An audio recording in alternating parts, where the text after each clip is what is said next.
सरस्वतीं व्यासं देवीं सरस्वतीं व्यासं ततो जयमुदीरये। ततो जयमुदीरये। नष्टप्रायेषु भद्रेषु नष्टप्रायेषु भद्रेषु नित्यं भागवत सेवया नित्यं भागवत सेवया भगवते उत्तम श्लोके भगवते उत्तमश्लोके भक्तिर्भवति निष्ठिकी। भक्तिर्भवति नष्टि।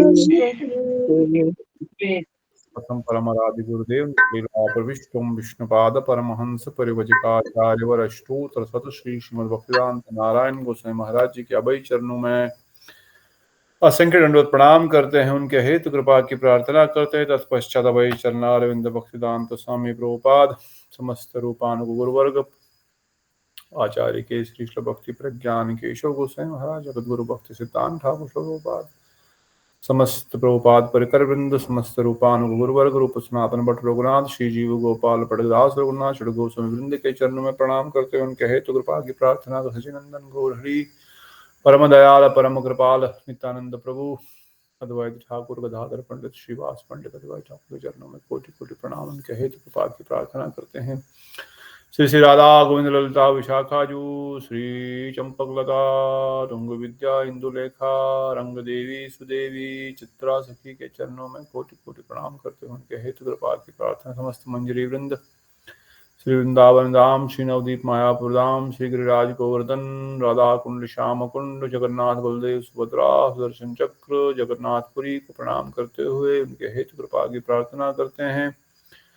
ग्रंथ रचेता श्रीमद् बृहद भागवतमृत सनातन गोस्वामी के चरणों में कोटि कोटि प्रणाम करते हुए उनके हेतु कृपा की प्रार्थना करते हैं। श्रीमद् बृहद भागवतमृत को प्रणाम, श्रीमद् भागवतम को प्रणाम, समस्त वैष्णव वृंद को प्रणाम, समस्त गौर पार्षद वृंद को प्रणाम, समस्त करंड वैष्णव वृंद को प्रणाम करते हुए आज की सभा को आगे बढ़ाते हुए आप सब भक्तों को यथायोग्य प्रणाम स्वीकार करें।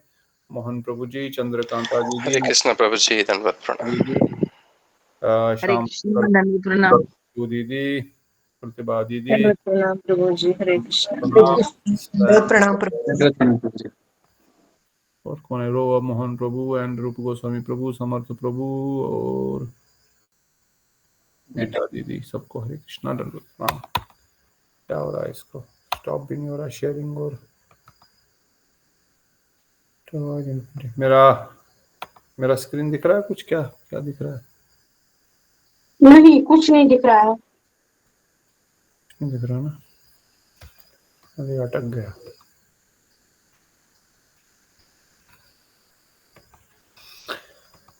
Okay, so what will we do? So हम लोग पढ़ रहे हैं बृहद भागवतमृत ग्रंथ।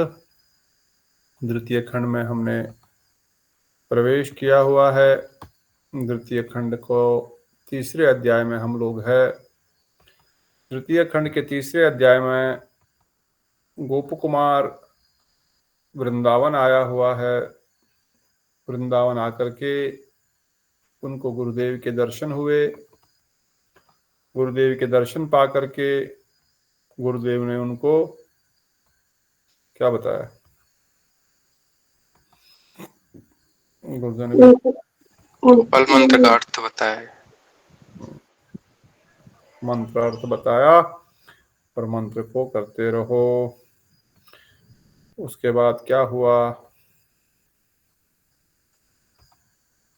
उसके बाद क्या हुआ? कुछ हुआ क्या? गोप कुमार ने मंत्र का अर्थ समझने के बाद जब मंत्र जप किया उसके बाद क्या हुआ? गुरुजी बेहोश पड़े थे। ओके, फिर 2 मिनट में वो गायब हो गई। Okay, very good. उसके बाद हरे के कृष्ण। बाद थोड़ा सा म्याट कट गया, कभी आता कभी आता। कल इधर बारिश पड़ी तो फिर आया नहीं। कल आपने इतना ही सुना कि गोप कुमार का गुरुजी बेहोश पड़ गए और हाँ, बस? हाँ, बस फिर मैं बार बार ज्वाइन कर रही थी तो हो नहीं रहा था। इंटरनेट काट यही इधर ओके, ठीक। उसके बाद क्या हुआ, कौन बता सकते हैं? गोप कुमार के गुरुदेव ने उनको मंत्र शिक्षा उनको दिया, मंत्र का किस प्रकार करते हैं उसके बारे में बताया। उसके बाद क्या हुआ? तो इस बार जब गोप कुमार ने जो मंत्र गोपाल मंत्र किए तभी उनको कुछ डिफरेंट फील हुआ। तो उन्हें लगा कि उनका शरीर कुछ बदला, कुछ चेंज हो रहा है। तो जो पंचभूत का जो उनका जो शरीर था वो पहले तो दिव्य हो चुका था, फिर उनका पंचभूत से परे हो गया उनका शरीर। Very good. उन्होंने जो पंचभूत का त्याग परित्याग किया और उनका जो आत्मा है चिन्मय है, जैसे ऐसे हो गया। और उसके साथ उन्होंने मुक्ति पथ के अधिकारी हो गए और उसका वो जो शरीर है वो प्राप्त किए। शरीर तो वही था, पंचभौतिक आवरण जो शरीर का था वो खत्म हो गया। उसके बाद भौतिक आवरण खत्म हो गया। भौतिक आवरण खत्म हो गया। Very good. उसके बाद क्या हुआ? तो उन्होंने फिर जो सूर्यमंडल है उसको चीर कर जो 14 भुवन को अवलोकन किया। मतलब एक लोक से एक लोक क्रॉस करके सारे जो भी जिस जगह पे गए थे उनको मतलब एक क्षण में वो सारी चीज उनको दिखने लगे, सारे चीज, और वो मन की गति से सारे लोग को लांग कर चले गए। बहुत अच्छे। तो अभी गोप कुमार जो है मथुरा मंडल से मन की गति से इन 14 भुवनों को, वैसे तो धरती लोक पर है, ये भुवर लोक, स्वर्ग लोक, महर लोक, जनलोक, तपलोक, इन सबको बड़ी तेज गति से पार कर रहे हैं। और तेज गति से पार करते करते वो कहां पर पहुंचे? कहां पहुंचे फिर? 8 आवरण जहाँ पे वहां पे पहुंचे। वहां पर 8 आवरण थे। आवरण मतलब क्या था? अभी जैसे ये धरती है, इसके ऊपर स्वर्गलोक एक अलग प्लेनेट है, उसके ऊपर महरलोक, जनलोक अलग अलग प्लेनेट्स है। तो अब ये ऊपर ऊपर जा रहे हैं, समझो आकाश में चल रहे हैं, जा रहे हैं ऊपर की समझो। और वहां पर फिर उनको एक बड़ी सी धरती दिख रही है, जहां एक बड़ा सा, अगेन जैसे धरती थी हमारी छोटी सी, और ये बहुत विशाल धरती है। इस धरती से नहीं, अभी तो इस ब्रह्मांड से 10 गुना बड़ी धरती दिखी उनको। ये हमने वहां पर देखा। तो वही यहाँ पर दिखाया गया, वही वहां पर बता रहे हैं जीव सनातन गोस्वामी पाद। वो धरती को देखा और वहां पर प्रवेश किया, मतलब उस धरती के ऊपर से गए या वहां पर खड़े रहे। उस धरती के अधिष्ठाता कौन है? धरती का मालिक कौन है? पृथ्वी देवी का मालिक कौन है?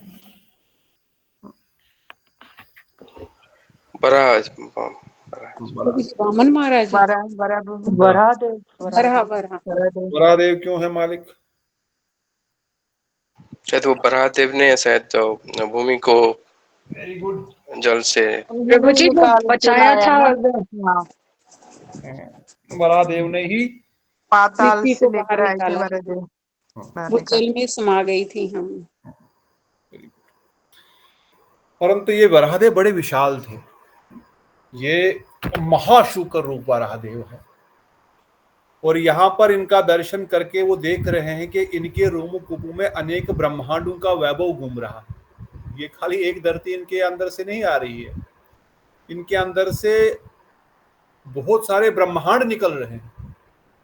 यू कैन इमेजिन कितनी बड़ी धरती होगी वो। और उस पर राजा तो वराहदेव है, मालिक तो वराहदेव है, और मालकिन कौन है उसकी? कौन है मालकिन? वराहदेव की धर्मपत्नी कौन है? भूमि देवी। भूमि देवी, पृथ्वी देवी। तो पृथ्वी देवी भी वहां पर विराजमान है वराहदेव के साथ। अगर आप मायापुर गए होंगे, वहां अपने वराह लक्ष्मी वराहदेव का दर्शन किया होगा। हमारे केशव जी गौड़िया मठ में, देवानंद गौड़िया मठ, आदि वराह।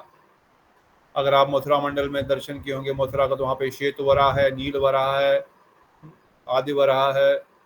अगर आप गए होंगे वृंदावन में परिक्रमा करते करते काम्यवन, तो वहां पर भी आपको वराह देव का दर्शन होगा।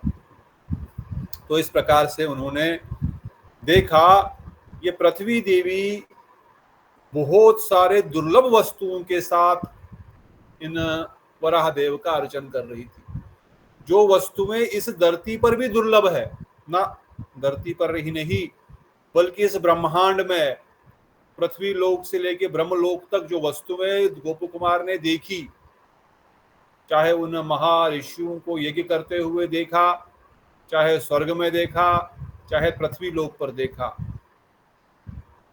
कहते हैं उन सारे वस्तुओं से बड़े ही दुर्लभ वस्तुएं मैंने वहां पर देखी, जो पृथ्वी देवी इन महाशूकर वराह देव का पूजन कर रही है, क्योंकि ये साधारण नहीं है। इस ब्रह्मांड से भी 10 गुना बड़े आवरण के आधिपत्य है। कहते हैं मैंने वहां देखा कि उस कारण रूप पृथ्वी पर कार्य रूप अर्थात जगत के समस्त उत्पादन स्फुरित हो रहे हैं। उस स्थान पर, उस पृथ्वी लोक पर समस्त प्रकार के उपादान स्फूर्ति हो रही है, अर्थात वहां से अनंत कोटि ब्रह्मांडों की सृष्टि हो सकती है। उपादान कारण और प्रधान कारण, जो हम पहले कई बार सुने हैं, मिट्टी और जो अपना घड़ा बनाने वाला उपादान कारण है, घड़े का मिट्टी, और प्रधान कारण है मिट्टी। जो घड़ा बनाता है उसको क्या बोलते हैं? घड़ा बनाने वाले को क्या बोलते हैं? कुम्हार। प्रधान कारण है कुम्हार। तो कुम्हार है तो घड़ा बनेगा, खाली मिट्टी से क्या होगा? तो एक उपादान कारण, एक प्रधान कारण है। तो देख रहे हैं गोप कुमार वहां पर कि महाविष्णु प्रधान कारण है और पृथ्वी, उनके अंगकूपों से असंख्य ब्रह्मांड उत्पन्न हो रहे हैं, और किस प्रकार से वह फिर सृष्टि की रचना कर रहे हैं। धरणी देवी ने भगवान की पूजा समाप्त करते ही मेरे आतिथ्य सत्कार किया और मुझे कुछ दिन वहां पर भोग सुख का वास करने की प्रार्थना की। अब जो ही धरती माता वराह देव का पूजन समाप्त करी, उन्होंने गोप कुमार को देखा और कहा, आपका स्वागत है हे गोप कुमार, हे गोप बालक, आओ इस स्थान पर रहो। आपने 14 भुवनों में भ्रमण किया है, ब्रह्मा जी की पदवी भी प्राप्त की है, बहुत सारे आनंद लिए हैं। अब आप इस ब्रह्मांड से भी अधिक सुख भोग का आनंद इस धरती लोक पर करो। जो वस्तुएं 14 भुवन में आपको नहीं मिली, जो अनुभूति आपने 14 लोकों में नहीं करी, उसका आकर के यहाँ पर कुछ समय रुक करके यहाँ पर आप उसका रसास्वादन करो। परंतु गोप कुमार ने कहा, नहीं माता, क्योंकि गोप कुमार ऑलरेडी 14 भुवनों में घूम करके सब कुछ अनुभव कर चुके थे। उन्होंने कहा, मैं तो देख लिया, अब मुझे किसी प्रकार के भोग की कोई इच्छा ही नहीं रही। वैसे भोग तो कर ही नहीं रहे थे, पर देखने की भी इच्छा नहीं है, अनुभव करने की भी कोई इच्छा नहीं हो रही। इसलिए आप मुझे यहाँ से जाने की आज्ञा दीजिए। उन्होंने कहा, कोई बात नहीं, थोड़ी देर रुक जाओ, फिर चले जाना, क्या फर्क पड़ता है, थोड़ी सुन आप भी देख लो, यहाँ का भी आनंद ले लो, ब्रह्मा का भी आनंद लिया। यहाँ पर की वस्तुएं तो कहीं पर आपको दिखी ही नहीं, मिली ही नहीं, यहाँ पर तो अलग ही आनंद की अनुभूति है। पर उन्होंने कहा, नहीं, मुझे और समय नहीं बर्बाद करना है। मुक्ति देवी ने, गोसाई पाद तात्पर्य में लिखते हैं, मुक्ति देवी ने कहा, अगर आपको आगे भी जाना है तब भी मेरी सहायता लगेगी, क्योंकि मैं ही महामाया हूँ, मैं ही आपकी सहायता करूँगी। तो गोप कुमार ने प्रणाम करते हुए, सहायता मांगते हुए उन्होंने कहा, ठीक है, आप मेरी सहायता कीजिए, मुझे इन 8 आवरणों से शीघ्र ही पार करा लीजिए। कहते तब उन्होंने उन आवरणों में मेरे विराट रूप धारण किए हुए जल, तेज, वायु, आकाश, अहंकार और महत तत्व को अपने अपने आवरणों में क्रमशः मत्स्य, सूर्य, प्रद्युम्न, अनिरुद्ध, संकर्षण तथा वासुदेव नामक भगवान की मूर्तियों का पूजन करते हुए देखा। अब वहां से ये आगे बढ़ रहे हैं तो देख रहे हैं बाकी के जो 7 आवरण है, जो बाकी के 7 आवरण हैं उनमें कौन है।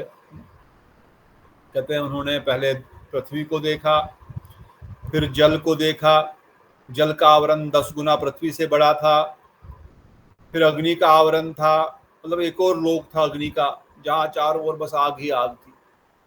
वो भी ब्रह्मांड से 10 गुना तो अग्नि बड़ी है, पृथ्वी बड़ी थी, पर इससे भी 10 गुना बड़ा तो जल था, उससे भी बड़ा खाली जल ही जल का एक प्लेनेट समझो, चारों ओर जल ही जल दिख रहा है। और उसके बाद अग्नि, उसके बाद केवल आकाश ही दिख रहा है, केवल हवा, केवल एयर, फिर केवल आकाश, उसके बाद अहंकार, उसके बाद प्रधान और उसके बाद महातत्व। कहते हैं इन सब के मैंने अभी देख रहा हूं यहाँ पर ही बैठ करके, या इन सब जगहों को मुझे दिख रहा है कि इन सब आवरणों के एक प्रतिष्ठाता है, अर्थात जिस प्रकार धरती इस पृथ्वी की कवरिंग के जो मालिक थे, या जो अधिष्ठाता देवता थे, या जो इसके सर्वे सर्वा है, वो है वराह देव। उसी प्रकार जब मैं जल के आवरण में देख रहा हूं, वहां पर जो विराट पुरुष जो वहां के मालिक है वो कौन है? कौन है जल के विराट पुरुष? मत्स्य अवतार। मत्स्य अवतार। और इससे ऐसे मैंने देखा अग्नि के, जब अग्नि को देखा तो वहां पर कौन होंगे? अग्नि का कौन है प्रिजाइडिंग डीटी? सूर्य देव लिखा हुआ था, सूर्य देव। तो ये देख रहे हैं धरती लोक पर, तो इस धरती पर नहीं, इस ब्रह्मांड के बाहर जो धरती का पृथ्वी का आवरण है, पृथ्वी प्लेनेट जो दिख रहा है समझो, वहां पर धरणी देवी पूजन कर रही है वराह देव की, और देख रहे हैं मत्स्य लोक में लक्ष्मी देवी मत्स्य की का पूजन कर रही है, उनका आदर सत्कार कर रही है। सिमिलरली अग्नि लोक में, अग्नि के आवरण में सूर्य नारायण के रूप में विराजमान है, नारायण ही है, सूर्य नारायण के रूप में विराजमान है, उनकी लक्ष्मी उनकी पूजन कर रही है। और फिर जब वो हवा में देख रहे हैं, हवा का आवरण है, वहां पे देख रहे हैं प्रद्युम्न भगवान का जो एक्सपेंशन है, प्रद्युम्न वासुदेव अनिरुद्ध संकर्षण, प्रद्युम्न जी प्रद्युम्न के रूप में भगवान नारायण विराजमान है, उनकी पूजन हो रहा है। जब वो आकाश में जा रहे हैं, आकाश की ओर देख रहे हैं, एक और आवरण है, वहां पर अनिरुद्ध भगवान अनिरुद्ध के रूप में विराजमान है और उनका पूजन हो रहा है। उसके बाद एक और आवरण दिख रहा है जिसको अहंकार बोलते हैं, उस अहंकार के आवरण में संकर्षण जी स्वयं विराजमान है। और उसके बाद एक और आवरण है प्रधान का, जिसमें वासुदेव भगवान विराजमान है। तो इस प्रकार से गोप कुमार इन 7 आवरणों, इन 7-8 आवरणों में जो है भगवान के अलग अलग स्वरूपों को विराजमान देखते हुए उनके भोग, ऐश्वर्य और महिमा आदि विषय में क्रमशः अधिक है। तो ये भी देख रहे हैं कि वहां पर जो आनंद की अनुभूति है, जो भोग की अनुभूति है, वो और भी अधिक है पिछले लोक से। पहले ही हमने बताया कि पृथ्वी का आवरण जो था, वहां पर ऐसी वस्तुएं थी जो कि पूरे ब्रह्मांड में उपलब्ध नहीं थी। वहां पर उस सुख की अनुभूति थी जो पूरे ब्रह्मांड में, ब्रह्मलोक तक कहीं अनुभूति नहीं थी। और गोप कुमार कह रहे हैं मैंने देखा पृथ्वी के आवरण से अधिक सुख, आनंद की, भोग की अनुभूति जल के आवरण में है, उससे भी अधिक कई सुख भोग की अनुभूति अग्नि के आवरण में है, उससे भी कई अधिक आकाश के, वायु के, फिर आकाश के, फिर अहंकार के। तो कहते हैं इस प्रकार से पूर्व की बात समस्त आवरणों को क्रमशः लांघने के बाद अंत में महत्त्व के प्रकृति रूपी आवरणों में पहुंचा। वही का घनघोर श्याम कांति मेरे नेत्रों और मन को हरण कर लिया। अब कहाँ पहुंच गए? इन सब आवरणों को क्रॉस करते करते अब गोप कुमार महातत्व में कहाँ पहुंचे थे लास्ट में? बाद महातत्व, महत्वमय प्रकृति के आवरण में पहुंचा। वहां पर क्या देख रहे? कह रहे वहां पर श्याम वर्ण का, थोड़ा सा नीलमणि जैसा प्रकाश वहां पर हो रहा है। पृथ्वी की आवरण बाकी समस्त आवरणों का लांघने के समय मैंने उन समस्त आवरणों के अधिकारियों के द्वारा किया गया अतिथि सत्कार प्राप्त किया। अब गोप कुमार जहां जहां से जा रहे सब उनको बोल रहे आके यहाँ पे रहिए, थोड़ी देर यहाँ पर आप आराम कीजिए, विश्राम कीजिए, थोड़े भी यहाँ पर भोगों का आनंद लीजिए। तो गोप कुमार उनको प्रणाम कर रहे, बोलते बहुत धन्यवाद, आपने मेरा सत्कार किया। देखो गोप कुमार की जर्नी ऐसी हो रही है, इवन जब वो धरती से स्वर्गलोक के, तो इंद्र आदि भी उनको देख रहे हैं, देवतागण भी देख रहे हैं, ये तो यहीं पे कुछ दिनों पहले रुका था, ये तो कहाँ जा रहा है, बहुत आगे जा रहा है। तो वो देवतागण जो ईर्ष्यालु थे, जो उनको बताया भी नहीं कि ये पिपलाई, ये भृगु ऋषि आदि कौन है, वो देख रहे हैं, अरे वाह इसकी कैसे प्रगति होगी, ये तो सीधा भगवत धाम की ओर आगे बढ़ रहा है। वो महर्षि गण भी उनको देखकर उनको प्रणाम कर रहे हैं। ये गोप कुमार तो यहाँ पर कुछ दिनों रुका था हमारे साथ, अरे ये तो आगे बढ़ रहा है। इवन सत्यलोक में 4 कुमार, इवन ब्रह्मा जी उनको प्रणाम कर रहे हैं, अरे देखो ये गोप कुमार कहाँ आगे बढ़ रहा है। सब उनको पुष्प वर्षा ऊपर ऊपर से ही कर रहे हैं। हाँ, हमारे पास ये थोड़े दिन रुका था, कितना अच्छा लगा था इसके साथ रह करके। ब्रह्मलोक के निवासी बोलते रहे, हाँ ये तो ब्रह्मा जी भी बना था, हमने इसके अंडर काम भी किया है, बड़ा अच्छा मैनेजर था ये, इसने बहुत भक्ति को आगे बढ़ाया। तो अब इन आवरणों में भी उनका स्वागत हो रहा है, इन आवरणों में भी उनका गुणगान हो रहा है, और उनको अनुरोध किया जा रहा है कि आप थोड़ी देर के लिए यहाँ पर रह लीजिए, यहाँ पर अधिक सुख की अनुभूति होगी, आपने सुख तो देखा है। तो गोप कुमार कह रहे हैं, हाँ वहां पर तो मुझे अनुभव हो रहा था कि उन ब्रह्मांड के उन आवरणों से बढ़कर एक सुख की अनुभूति है, परंतु मैं वहां पर कहीं नहीं रुका। प्रणाम करते हुए मैंने महत्त्व में प्रवेश किया, और महत्त्व में भगवान श्याम सुंदर के स्वरूप का जैसा दर्शन हो रहा था। कहते उस आवरण को मैंने इष्ट देव के वर्ण के समान देखकर मैं अत्यंत प्रसन्न हुआ, क्योंकि वो श्याम वर्ण का था।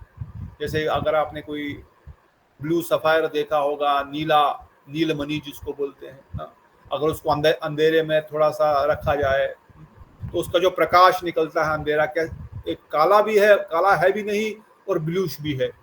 तो बड़ा ही सुंदर ये कलर है। भगवान का वर्ण काला नहीं है, भगवान काले नहीं, भगवान श्याम वर्ण के हैं, भगवान श्याम पर श्याम नील वर्ण के हैं। तो ये कलर भी कोई हम अनुभव ही नहीं कर सकते हैं अपनी आंखों के द्वारा। हमारे पास 7 रंगों की कैपेसिटी हमारी आंखों को समझने की, बाकी तो हमको माइक्रोस्कोप से देखना पड़ते हैं बाकी कलर, उसमें से रेड ब्लू ग्रीन ही हमको ठीक से दिखता है, बाकी तो ठीक से दिखता भी नहीं है।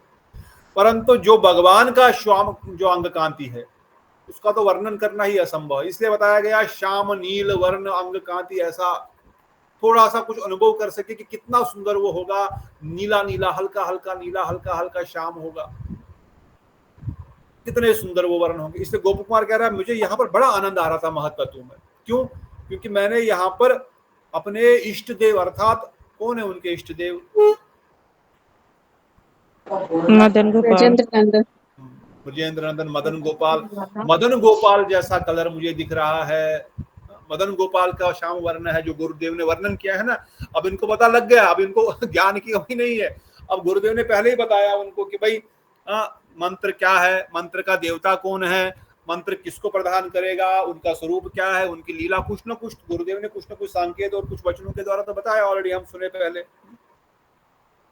इसलिए अब इनको लग रहा है मेरे श्याम वर्ण जैसा ही जो गुरुदेव ने वर्णन किया था, ये तो उन्हीं के जैसा अनुभूति हो रही है। अगर आप कभी ध्यान करें, नाम करते करते, अपना गायत्री मंत्र करते करते, गुरु जी के वचनों को ध्यान करते हुए जब ध्यान करेंगे, हो सकता है कभी कोई ऐसी झलक दिख जाए, अरे हाँ गुरुदेव ने ऐसा ही बोला था, ऐसी ही लीला होगी, हाँ ऐसा ही था कुछ। तो यू विल फील, मतलब रोंगटे खड़े हो जाते हैं उसमें, अगर ऐसी कोई आभास भी अनुभूति अगर हमारे अंदर हो जाती है। हाँ, तो गोप कुमार तो साक्षात यहाँ बोल रहे, यहाँ से मुझे जाने की उत्सुकता नहीं हो सका, आगे जाने के लिए उत्सुक नहीं हो सका। अब गोप कुमार को लग रहा है यहीं पर रह जाना चाहिए, ये तो बड़ा सुंदर वस्तु है, यहाँ तो मेरा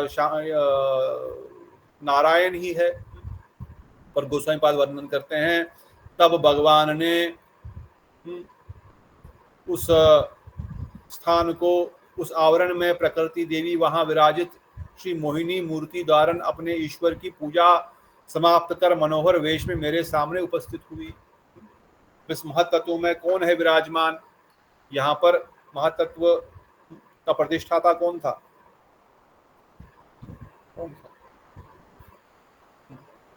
यहाँ पर स्वयं वासुदेव भगवान, और मोहिनी रूप में भगवान विराजमान है। प्रकृति देवी वहां विराजित श्री मोहिनी मूर्ति धारण अपने ईश्वर की पूजा समाप्त कर मनोहर वेश मेरे सामने उपस्थित हुई। जो मोहिनी रूप है भगवान की सेवा कर रही है, वह गोप कुमार के सामने आई। ये मोहिनी रूप भगवान का मोहिनी रूप नहीं है, पर भगवान के समान ही मोहित करने वाला है। जैसे गुरुदेव कई बार वर्णन करते हैं, हमने आपने पहले सुना होगा। ब्रह्मा जी ने एक अप्सरा की रचना करी थी, पता है उसका नाम क्या था? भगवान नारायण ने एक अप्सरा की रचना करी, उसका नाम क्या था? इंद्र को दिया था उस अप्सरा को, बोला जाओ। उर्वशी। उर्वशी। इंद्र ने भगवान नारायण को, बद्री नारायण को बोला थोड़ा मैं इसको भेज देता हूँ, क्या नाम है, रंभा को, और उनको मैं शायद मेरा इंद्र का पोस्ट न ले ले, इसलिए उनको मैं विचलित कर देता हूँ। स्वयं कामदेव आ गए थे। भगवान ने अपने शरीर का मैल उठा करके एक अप्सरा प्रकट करी, बोलो जाओ ये इंद्र को दे देना गिफ्ट मेरी ओर से। वो उन समस्त स्वर्ग की सुंदरियाओं को मिला करके भी उस सुंदरी के समान नहीं हो सके। तो ब्रह्मा जी ने एक बार अपनी मन से एक बहुत सुंदर कन्या को प्रकट किया। उन्होंने बोला ये तो बहुत सुंदर अप्सरा को प्रकट किया, उसका नाम था तिलोत्तमा। और तिलोत्तमा को देखकर ब्रह्मा जी खुद ही मोहित हो गए, खुद ही मोहित होकर के उसके पीछे पीछे भागने लग गए। तभी मारीच, जो 6 मारीच जो देवकी के गर्भ से जिन 6 बच्चों का वध हुआ, वो उन पे हंसने लग गया। अरे ब्रह्मा जी ये क्या कर रहे हो, आपकी बेटी के समान है, आपने उसको मन से प्रकट किया है, इनके पीछे पीछे भाग रहे हो, ये कोई मतलब है? उनको शाप लगा रहे मूर्खो। ऐसे वो मूर्ख नहीं थे, परंतु ब्रह्मा जी भी शिक्षा दे रहे हैं कि कितनी सुंदर वो स्त्री होगी जिसको ब्रह्मा जी ने प्रकट किया, कितनी सुंदर वो उर्वशी होगी जिसको नारायण ने प्रकट किया। और अब इस महत तत्व में जो मोहिनी रूप भगवान का साक्षात सेवा कर रही है, वो कितनी सुंदर होगी, वो कितनी रूपवती, कितनी गुणवती होगी। कहते उन्होंने भगवान का पूजन के बाद उन प्रकृति देवी भी धरनी देवी से अधिक, धरनी देवी आदि की भांति अनिमिदा सिद्धि रूपी उपन समूह मेरे समक्ष लाकर मुझे वहां रहने के लिए अनुरोध किया। अब वो मोहिनी रूप उनके सामने आ गई, बोली आप यहाँ पे रहिए, क्या कीजिएगा? बोले गए यहाँ पर रह करके आप समस्त प्रकार की सिद्धियों को एंजॉय कीजिए। उनके सामने मोहिनी रूप जो है वो समस्त प्रकार की सिद्धियां लेकर के आ गई। 8 प्रकार की सिद्धियां, अनिमा, लगिमा, प्राप्ति, महिमा, विस्मिता सिद्धि, विशिष्टता सिद्धि, प्रमिका, पराकम्या सिद्धि, काम वशिष्ठा सिद्धि, अष्ट सिद्धि नवनिधि के दाता बोलते हैं ना हम लोग। ये 8 सिद्धियां मोहिनी रूप गोप कुमार के सामने रख रही, बोले ये लीजिए, आप यहीं बैठ जाइए, कहीं आपको जाने की आवश्यकता नहीं है। अनिमा सिद्धि के द्वारा आप छोटे से छोटे बन जाओगे, एटम के जितने बन जाओगे और कहीं भी पहुंच जाओगे। लगिमा सिद्धि के द्वारा आप बड़े ही नर्म एक पंख की तरह बन जाओगे, lighter than a soft feather, वो है लगिमा सिद्धि। अनिमा सिद्धि है छोटे से छोटा हो जाना, एक डस्ट पार्टिकल के जितना। उसी प्रकार से प्राप्ति सिद्धि, बैठे बैठे आप कुछ भी कहीं से भी ला सकते हो। जैसे मैं कई बार बोलता हूँ ना, बैठे बैठे आपने हाथ आगे बढ़ाया और कश्मीर के सेब पेड़ से अपना सेब तोड़ा और उसको खा लिया, इसको बोलते हैं प्राप्ति सिद्धि। सब कुछ प्राप्त, जो चाहो वो प्राप्त हो जाएगा। उसी प्रकार महिमा सिद्धि, महिमा सिद्धि के द्वारा आप हैवी से है सुमेरु पर्वत जैसे है भारी हो जाओगे, पूरी धरती जैसे भारी होगी, कोई हिला भी नहीं सकता। हिलाना दूर की बात है, कोई छुएगा भी तो छू भी नहीं सकता। इतना आप उस महिमा को, उस सिद्धि को प्राप्त करके इतना हैवी हो सकते हैं। और स्मिता सिद्धि के द्वारा आप कुछ भी बना सकते हो, सुंदर से सुंदर वस्तु बना सकते हो, या किसी भी वस्तु को इच्छा प्रकट करते ही खत्म कर सकते हो, उसका संहार कर सकते हो। वशिष्ठा सिद्धि के द्वारा वसिता, वसित्वा सिद्धि के द्वारा आप प्रकृति के समस्त गुणों को, क्रियाओं को कंट्रोल कर सकते, अर्थात चाहो तो हवा बंद कर सकते हो, हवा चलेगी नहीं। जो मर्जी जिस प्रकार से आप प्रकृति को चलाना चाहे उस प्रकार से चला सकते हैं। उसी प्रकार से पर काम्य सिद्धि के द्वारा ऐसे शक्तियां मिल जाती है which will never be frustrated in any desire, जिसके द्वारा कोई भी इच्छा आपको पूरी न हो, ऐसा ना हो सके। मतलब जो इच्छा हो आपकी पूरी हो जाएगी और कभी भी कोई भी इच्छा आपको विचलित नहीं करेगी। तो इस प्रकार से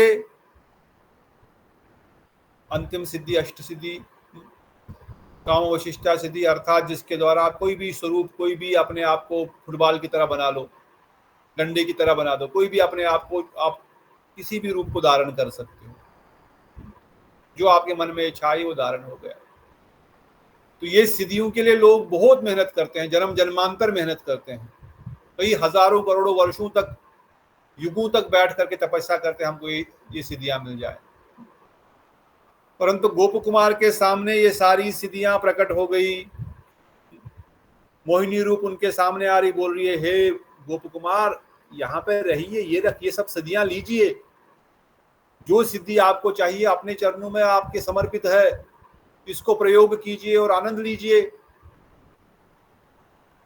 गुरुवर्ग वर्णन करते हैं भक्तों को अलग से किसी भी प्रकार का योग तप करने की आवश्यकता नहीं है। जैसे कई लोग हमारे मठ में प्रभु ज्यादा बोलते हैं हमको चक्रों को जागृत करना है, भक्तों को कोई चक्र जागृत करने की आवश्यकता नहीं है, भक्तों को कोई सिद्धि प्राप्त करने की आवश्यकता नहीं है, भक्तों को कोई योग करके हवा में उड़ने की, पानी में चलने की आवश्यकता नहीं है।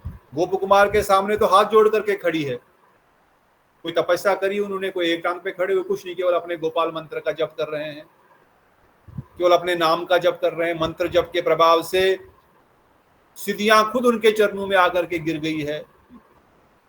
कहते इसके बाद प्रकट देव ने कहा यदि तुम मुक्ति की इच्छा करते हो तो मेरे प्रति अनुग्रह करो, क्योंकि मैं ही मुक्ति की द्वारपाल हूं। अच्छा ठीक है, तुमको सिद्धियां नहीं चाहिए, मैं जानती हूं तुमको सिद्धियों में कोई इंटरेस्ट नहीं है, परंतु मैं अगर तुमको मुक्ति की इच्छा है, तुमने भोग विलास सारे छोड़ दिया, अब तुम मुक्ति को प्राप्त करना चाहते हो, तो मुक्ति की द्वारपाल भी मैं ही हूं। तो आप कैसे द्वारपाल हुई, कैसे द्वारपाल हुई मुक्ति की? क्यों? क्योंकि कहती है मैं ही भगवान की शक्ति हूँ, बहिरंग शक्ति हूँ, अंतरंग शक्ति के रूप में उनकी अंतरंग सेवा करती हूँ, बहिरंग शक्ति के रूप में इस दुर्ग की द्वारपाल हूँ। क्योंकि आखिरी आवरण है अभी, अब ब्रह्मांड से बाहर जाना है, यहाँ तक भी कवरेज अभी तक फंसा हुआ है जीव। और यदि तुम विष्णु भक्ति को प्राप्त करने की इच्छा करते हो तो भी कृपा पूर्वक मुझे भक्ति दायिनी का भजन करो, क्योंकि मैं विष्णु की दासी हूँ, मैं उनकी बहन हूँ और उनकी शक्ति हूँ। तो मोहिनी देवी कह रही है मुक्ति चाहिए तो भी तुम मेरे पास आओ, मैं तुम्हें प्रदान कर सकती हूँ, और तुमको अगर विष्णु लोक जाना है तब भी मैं तुम्हारी सहायता कर सकती हूँ विष्णु लोक जाने के लिए, क्योंकि मैं ही भगवान की बहन हूँ। कैसे बहन थी, कैसे भगवान की बहन हुई ये मोहिनी देवी, ये दुर्गा देवी? चोग माया के रूप में जब यशोदा मैया ने 2 संतानों को जन्म लिया था, और सुभद्रा महारानी के रूप में भी। जब कंस ने मारना चाहा था ना उस कन्या को, हाँ तो वो दुर्गा ही है, दुर्गा अम्बा भगवान की बहन है। बोलती मैं उनकी बहन हूँ और बहन के पास शक्ति है। दूसरा, मुझे दुर्ग की द्वारपाल हूँ, मेरे सहायता से ही तुम इस आवरण को पार कर पाओगे। कहते गोप कुमार बोले मैंने उन प्रकृति के द्वारा प्रस्तुत अनिमा सिद्धि या उनके वचनों को अंगीकार न करके केवल विष्णु शक्ति जानकर उनको नमस्कार किया।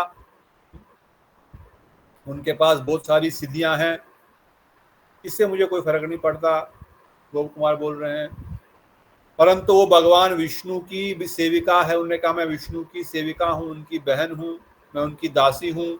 ये जानकर मैंने उनको नमस्कार किया तथा उनके आवरण के मनोहर वर्णन को देखने के लिए वहां इधर उधर भ्रमण करने लगा। उन्होंने कहा मैं ही विष्णु भक्ति भी दूंगी, मैं ही तुमको विष्णु लोक तक पहुंचाऊंगी। इसलिए गोप कुमार कहते हैं मैंने उनको प्रणाम किया और थोड़ी देर के लिए मैं यहाँ वहां ढूंढ रहा हूँ, क्योंकि वैसे ही उन्होंने श्याम वर्ण का वहां पर देखा, उनको लग रहा मेरे मदन गोपाल यहीं पर है। और मोहिनी रूप ने भी उनको आश्वासन दिया कि मैं तुमको सहायता करूंगी विष्णु लोक जाने के लिए। इसलिए गोप कुमार कहते हैं, गोसाईपाल लिखते हैं, उन्होंने केवल विष्णु भक्ति होने के कारण उनको नमस्कार किया और वहां पर रुके। इसलिए भक्त जो है वो किसी दूसरे सिद्धि रिद्धि वाले महात्माओं के पास नहीं जाते हैं। गोसाईपाल क्यों इस चीज को उदित कर रहे हैं तात्पर्य में भी इसलिए वर्णन कर रहे हैं क्योंकि भक्तों को केवल भक्तों के पास ही जाने की एकमात्र इच्छा होती है। वो किसी पंडित के पास, किसी तांत्रिक के पास, किसी सिद्धि रिद्धि वाले के पास नहीं जाते, उनको आवश्यकता नहीं है। उनको प्रणाम, उनके साथ उनको लेना देना ही नहीं है। दूर से ही प्रणाम करो, हमारा कोई लेना देना नहीं आपके साथ। हाँ, चूंकि वो भगवान की, विष्णु की भक्त है, इसलिए गोप कुमार ने उनको प्रणाम भी किया और थोड़ी देर के लिए यहाँ वहां वो भ्रमण कर रहे हैं उस स्थान पर।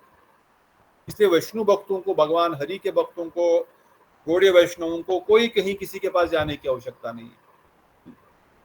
इसको अहंकार नहीं बोलेंगे, इसको बोलेंगे एक निष्ठ भक्ति। हमारे तो बस गिरधर गोपाल, मेरा समस्त अभिष्ट प्रदाता गिरिराज गोवर्धन करने वाले, नाम समस्त इच्छाएं पूर्ण करने वाला, नाम मेरा एकमात्र सहारा है। इसलिए गोप कुमार कहते हैं कि मैंने उनको प्रणाम किया।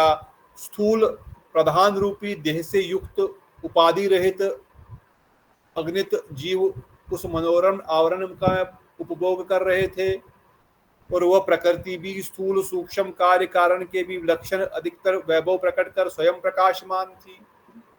कहते बहुत सारे जीव वहां पर भोग एंजॉय कर रहे थे।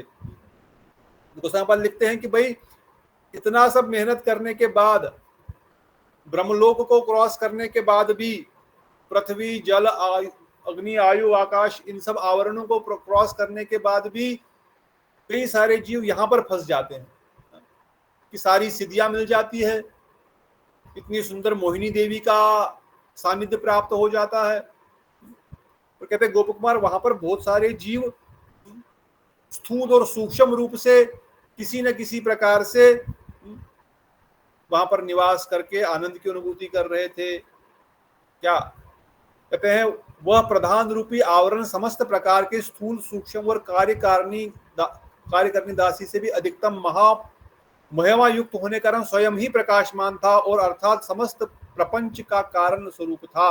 यद्यपि प्रधान के जड़ रूप होने के कारण स्वयं उसका प्रकाशित नहीं था, तथापि अधिष्ठान अर्थात जीव को अपने स्वरूप का ज्ञान होने पर वह लीन हो जाएगा, इस आशंका से अपने अवकार स्वभाव द्वारा जीव को स्वरूप जानकर आच्छादित कर उनके स्वयं प्रकाश योग्यता का अधिकार कर लिया है। क्योंकि वहां पर कोई सूर्य चंद्रमा भी नहीं है, वो लोक अपने आप से ही प्रकाशमान है। इसलिए कहते हैं वह प्रधान रूप आवरण बहुत रूपों वाला था, अवर्चनीय और मनमोहन वैभव से युक्त था। कार्य और कारण के संयोग द्वारा सेवित संपूर्ण जगत उसमें परिव्याप्त था। बहुत सारे अलग अलग रूप उसके बन रहे थे उस महत्त्व में, अलग अलग रूपों से वो विराजमान था। वहां पर अलग ही प्रकार का एक वैभव था, अवर्चनीय अर्थात जिसको वर्णन करना भी कठिन है, जो बहुत ही उत्तम प्रकार का सुख की अनुभूति वहां पर है। कहते हैं वहां पर मैंने इस प्रकार से संपूर्ण जगत उसमें परिव्याप्त था। ऐसा लग रहा कि पूरा जगत ही यहीं से प्रकट होगा और वहीं से प्रकट होता भी है। तत्पश्चात मैंने ईश्वर की इच्छा से उस दुर्क्रम जगत को लांघना अति कठिन हो धन तम को पार किया। फिर मैंने प्रचंड तेज पुंज को देखा और भय से अस्थिर होकर दोनों नेत्रों को बंद कर लिया। कहते बड़ा ही कठिन था इस महत्त्व को क्रॉस करना। ये महत्त्व में प्रभु जी प्रधान वाले थे, प्रधान को क्रॉस करना। महत्त्व तो बोला था ना ऊपर, प्रधान, अच्छा प्रधान को क्रॉस करना। हाँ, वहां प्रधान आवरण बहुत रूपों वाला था, प्रधान में करेक्ट। तो प्रधान को क्रॉस करना बड़ा कठिन था और तब जाकर के उन्होंने बड़ा यत्न किया। मतलब गोप कुमार जैसे महाभाग जो ब्रह्मा जी के पोस्ट का भी अनुभव कर चुके हैं, वो भी कह रहे हैं कि उस प्रधान को क्रॉस करना बड़ा ही कठिन था। उस प्रधान को क्रॉस करना बड़ा ही, क्यों? क्योंकि वहां से असंख्य ब्रह्मांडों की सृष्टि हो सकती है, वो कोई साधारण स्थान नहीं है। कल हम डिस्कस कर रहे थे प्रधान क्या है, प्रधान क्या है, कल बताया था ना, बताओ। उसी टॉपिक पे वापस आएंगे। जिसको जितना समझ में आए समझने का प्रयास कीजिए, अगर नहीं समझ में आए तो फिर कोई बात नहीं, क्योंकि अगर यहाँ पर समझ में नहीं आएगा तो फिर हम जब उस स्थान पर पहुंच जाएंगे गोप कुमार की तरह, तब तो समझ आ ही जाएगा। तो गोप कुमार जिस स्थान पर अभी है, उन्होंने कहा यहाँ पर असंख्य ब्रह्मांडों की उत्पत्ति होती है। अब ये प्रधान निष्क्रिय स्थान तो है नहीं, इसलिए अगर हम थोड़ा सा समझने का प्रयत्न करें कि भाई हमारी पोजीशन कहां पर है, गोप कुमार कहां पर है और कैसे हम इस पोजीशन तक पहुंच गए हैं, इसके बैकग्राउंड में पूरा श्रीमद् भागवतम का एनालिसिस है। इसको मैंने टॉपिक में भी लिखा था कि सृष्टि की रचना, शायद क्योंकि कल बहुत भक्तगण मुझे ऐसा लगा कि समझ नहीं पा रहे हैं और चुप ही है, तो थोड़ा सा मैंने इसके ऊपर सोचा कि थोड़ा सा हमको समझने का प्रयत्न करेंगे। समझ में आया तो ठीक है, कोई बात नहीं, नहीं आया तो कोई भी बात नहीं, परंतु थोड़ा सा प्रयास तो अवश्य करेंगे इस चीज को समझने के लिए। Little efforts will try to put how इस सृष्टि की रचना हुई कैसे। इसका प्रमाण है श्रीमद् भागवतम द्वितीय सिकंद पंचम अध्याय 15वां श्लोक से लेकर के द्वितीय सिकंद दशम अध्याय, तृतीय सिकंद पंचम अध्याय, तृतीय सिकंद दशम अध्याय, तृतीय सिकंद 12वां अध्याय, तृतीय सिकंद 20वां अध्याय और बहुत सारे सिकंद आगे आगे। तो जैसे आप लोगों ने, हम लोगों ने, सबने पहले भी कई जगह पर देखा कि भाई सृष्टि की रचना कैसे होती है। अभी हम लोग चूंकि प्रधान में हैं, जिसको सृष्टि की रचना के दृष्टिकोण से अगर समझने का प्रयास करें, ये प्रधान क्या वस्तु है, कल हमने डिस्कस किया था। ये प्रधान जो है यहां पर अनमैनिफेस्टेड स्टेट है, यहां पर काल कर्म और संभाव है। अब इस प्रधान में कर्णोदक्षाय विष्णु की इच्छा हुई कि सृष्टि को आगे बढ़ाया जाए। ऑलरेडी असंख्य ब्रह्मांड है, ऑलरेडी असंख्य यूनिवर्स है, परंतु कर्णोदक्षाय विष्णु की इच्छा हुई कि मैं और सृष्टि को आगे बढ़ाऊं, मुझे और आनंद लेना है। तो उसने क्या किया, उसने इस प्रधान जो अनमैनिफेस्टेड स्टेट था, जहां पर कुछ भी नहीं था, जैसे हमने कल डिस्कस करें, जैसे रेगिस्तान है या कोई बगीचा है जो खाली अभी बंजर पड़ा, वहां पर कुछ भी नहीं है, वहां पर महाविष्णु ने अपना दृष्टिपात किया, मतलब उसकी ओर देखा। देखने से क्या होगा, देखने से होगा भाई मुझे यहाँ पर सृष्टि करनी है, मुझे यहाँ पर समझो इस बगीचे में फल फूल लगाने हैं। और जो ही उन्होंने प्रधान की ओर देखा, उसमें एजिटेशन प्रकट हुआ उनकी दृष्टि के कारण, और एजिटेशन के कारण वहां पर सतोगुण और रजोगुण प्रकट होता है, क्योंकि महाविष्णु के पास तमोगुण है ही नहीं, इसलिए सतोगुण रजोगुण वहां पर प्रकट होता है। अर्थात उस प्रधान को वो समझो दही को जैसे आप छोक मारते हैं ना, उसी प्रकार से प्रधान अनमैनिफेस्टेड था। महाविष्णु की दृष्टि से वहां पर समझो दही को आप छोक लग रहा है, अभी छोप लग रहा है जैसे कश्मीरी बोलते हैं। अब उससे एजिटेशन हुआ, उससे क्या प्रकट हुआ, उससे हुआ सतोगुण और रजोगुण प्रकट हुआ। और सतोगुण रजोगुण प्रकट उनके कॉम्बिनेशन की थोड़ी देर बाद अब ये महाविष्णु से सतोगुण रजोगुण आया, मगर उसी प्रधान में फिर अहंकार प्रकट हुआ जो कि तमोगुण का कारण था। अब हाई लेवल पे समझेंगे, ज्यादा डिटेल में नहीं जाएंगे अगर इतना समझ में आए। अब जो ही तमह प्रकट हुआ, तमोगुण के प्रकट होते ही वहां पर तमोगुण अर्थात अहंकार के प्रकट होते ही वहां पर, क्योंकि अहंकार तमोगुण का ही कारण है। सतोगुण रजोगुण में अहंकार नहीं है। विष्णु तत्व के लेवल पर, कर्णोदक्षाय विष्णु प्रधान के लेवल पर हम वर्णन कर रहे हैं। अगर कोई व्यक्ति सतोगुण में है तो उसको अहंकार नहीं रहेगा, वो विनम्र रहेगा। पर अहंकार क्योंकि तमह का कारण है, इसलिए वहां पर जो ही अहंकार की उत्पत्ति हुई, अहंकार की उत्पत्ति होते ही 3 भाग उसके हो गए। सात्विक अहंकार बन गया, राजसी अहंकार बन गया और तामसी अहंकार बन गया। अब ये सात्विक अहंकार से 5 कर्मेंद्रियां, 5 ज्ञानेंद्रिय और मन की उत्पत्ति हुई। राजसी अहंकार से प्राण, बुद्धि और 10 इंद्रियों में सम परसेंटेज वहां पर भी जुड़ गया। और तामसिक अहंकार से 5 भौतिक तत्व उत्पन्न हुए और 5 इंद्रियों के विषय प्रकट हुए। सृष्टि की रचना कैसे हो रही वो समझ रहे हैं हम लोग। विष्णु ने इक्शन किया, एजिटेशन हुआ, अहंकार प्रकट हुआ, अहंकार से सत्व रजस तमो अहंकार प्रकट हुआ। इन सतो रजस अहंकारों से जो है ये एलिमेंट्स प्रकट हुए, 27 एलिमेंट्स प्रकट हुए। क्या महाविष्णु ने देखा काल कर्म संभव के द्वारा प्रधान को, जो कि इनएक्टिव स्टेट में था, महाविष्णु की दृष्टि से सतोगुण और रजोगुण प्रकट हुआ। सतोगुण रजोगुण के कॉम्बिनेशन से या उनके एजिटेशन से फर्दर समझो छोंक मारते गए।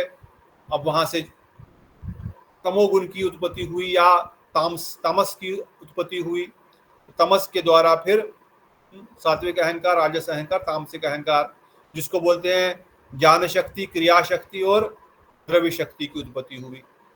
सात्विक शक्ति के अंदर ऑलरेडी हमने बताया मन और 10 इंद्रियां, बुद्धि, प्राण, 10 इंद्रियां, और द्रव्य शक्ति के अंदर जो है अपना स्थूल तत्व और उनके ऑब्जेक्ट्स। अब जैसे ही 5 तत्व प्रकट हुए, पृथ्वी, जल, अग्नि, आकाश, वायु,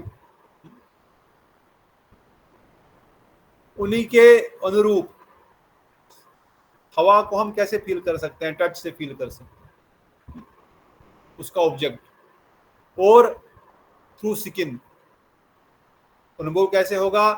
हवा का अपने त्वचा के द्वारा या टच के द्वारा। टच इज एन एक्टिविटी, पर skin is the gross element of it. Similarly अग्नि स्वरूप, रूप के फॉर्म के रूप में, और पानी स्वाद के रूप में, और धरती सुगंध के रूप में हम अनुभव कर सकते हैं। सुगंध कैसे लेंगे? उसका सेंस ऑब्जेक्ट कौन सी है? नासिकाएं हैं।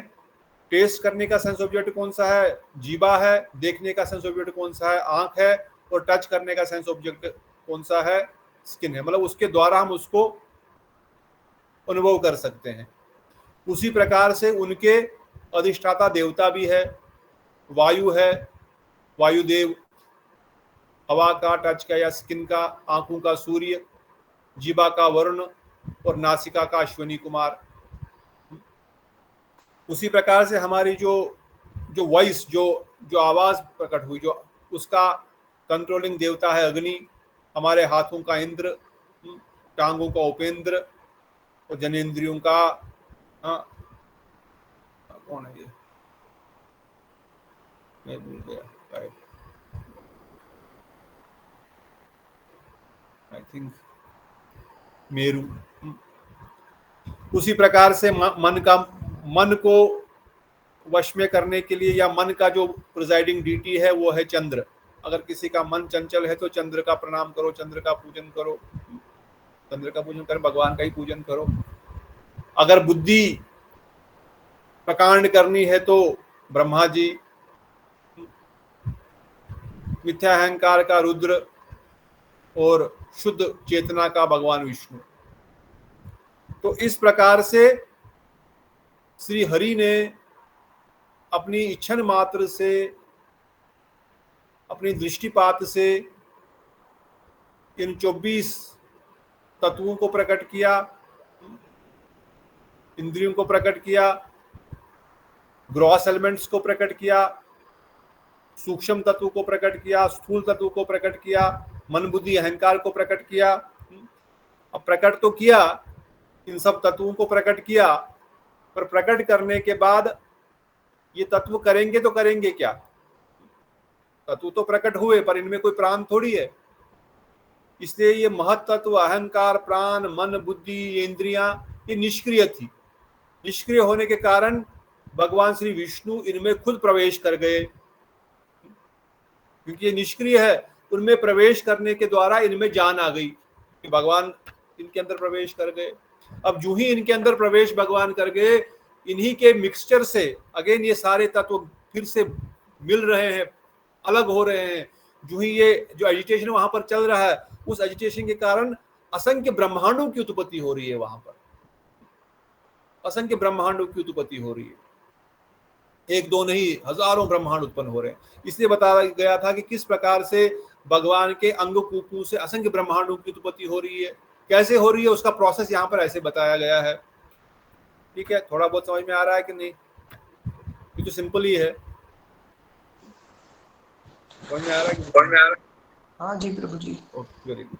इसके बाद जब महाविष्णु ने असंख्य ब्रह्मांडों को प्रकट किया, ब्रह्मांड तो प्रकट हो गए, एलिमेंट्स भी वहां पर है, एलिमेंट्स में महाविष्णु भी प्रकट हो गए। तो उन्होंने जब ब्रह्मांड को प्रकट किया, किसी एक ब्रह्मांड में प्रवेश कर लिया। अभी जैसे बताया पीछे, असंख्य ब्रह्मांड प्रकट हो गए, एक ब्रह्मांड में प्रवेश कर लिया।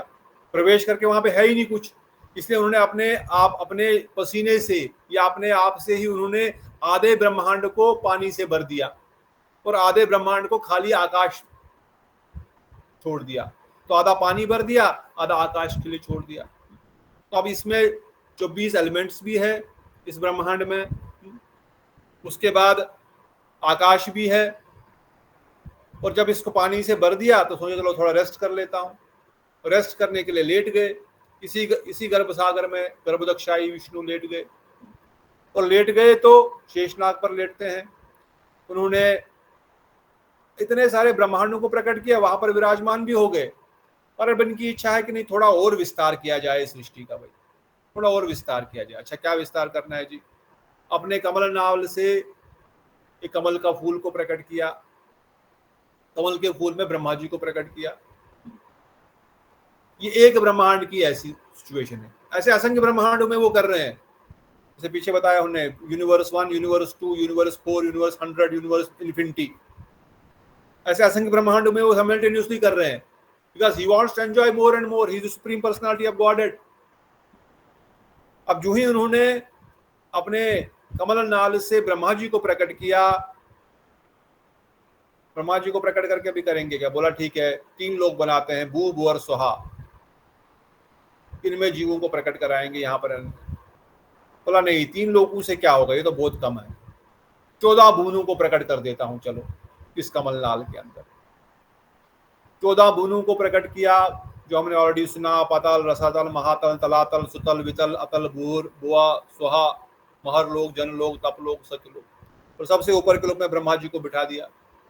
तुम पूरा सब, इसका कार्यभार तो तुम्हारे हाथ में, तुम इसको चलाओ। I will just enjoy, I will just see how are you doing it, you go and enjoy, you just इसको मेंटेन करो। तो एलिमेंट्स में ही खुद प्रकट होकर के एजिटेशन करवाया, उनके द्वारा उन एलिमेंट्स में घुस गए, उनके मिक्सचर से यूनिवर्सों को प्रकट किया। यूनिवर्स में जाकर के खुद खड़ा हो गए एक यूनिवर्स में, आधे को पानी से भरा, आधे को आकाश से भर दिया। कमल नाल से ब्रह्मा जी को प्रकट किया, 3 लोगों को, भूभु और सुहा को प्रकट किया। बोला नहीं, 3 से नहीं काम चलेगा, we have to create more variety. 14 भुवनों को प्रकट किया और वहां पर फिर ब्रह्मा जी को कहा, भाई आप इनकी सृष्टि की आगे रचना करो। और ऐसा एक ही नहीं, ऐसा इन कर्णोदक्षाय विष्णु ने असंख्य ब्रह्मांडों को ऐसे प्रकट किया हुआ। असंख्य ब्रह्मांड, जैसे यहाँ पर अगर आपके मोबाइल में थोड़ा बहुत दिख रहा होगा, असंख्य ब्रह्मांडों को ऐसे प्रकट किया हुआ, असंख्य, you can not even count. और हर जगह यही चीज चल रही है हर जगह, यही एलिमेंट्स है, कम ज्यादा, कहीं पर सूर्य, कहीं पर कुछ, कहीं पर होगा, पर एलिमेंट्स यही सारे हैं। वहां पर इन्हीं चीजों के द्वारा भगवान श्री हरि जो है अपनी लीलाएं कर रहे हैं, और इसी के द्वारा उन्होंने कहते हैं this is the cosmic manifestation, और हमारे साइंटिस्ट भी इसको बिग बैंग थ्योरी के नाम से बोलते हैं। ऐसे कोई बड़ा ब्लास्ट हुआ, उनका कॉन्सेप्ट थोड़ा डिफरेंट है, but it links to the same concept कि किस प्रकार से महाविष्णु ने एजिटेशन करके प्रकृति का विस्फोट हुआ, और विस्फोट से अलग अलग एलिमेंट बने, अलग अलग एलिमेंट मिक्स हुए, उन एलिमेंट्स को मिक्स करने के बाद और एलिमेंट बने, उनके द्वारा आगे आगे सृष्टि की रचना हुई। पर ऑरिजिन उसका क्या है? ऑरिजिन उसका यही है श्रीमद् भागवतम। अब उन्होंने बिग बैंग थ्योरी नाम डाल करके उसको अपना समझने का प्रयत्न किया। श्रीमद् भागवतम के तृतीय स्कंद के 10वें अध्याय के 12वें श्लोक में इसका वर्णन किया गया। अब जब ब्रह्मांड की रचना हुई, फिर बड़ा सुंदर महाविष्णु में प्रवेश करके आगे आगे उन्होंने इन सब लोकों में अलग अलग आधिपत्यों को स्थापित किया। अब कैसे स्थापित किया? सबसे पहले उन्होंने पेड़ पौधों को जन्म दिया, पेड़ पौधों को प्रकट किया, छोटे छोटे पेड़ पौधे, लटकने वाले, पानी में रहने वाले पौधे। उसके बाद उन्होंने जलचर जीवों को प्रकट किया, जो जल में रहने वाले एक्वाटिक्स जिनको बोलते हैं। उसके बाद उन्होंने मनुष्यों को प्रकट किया।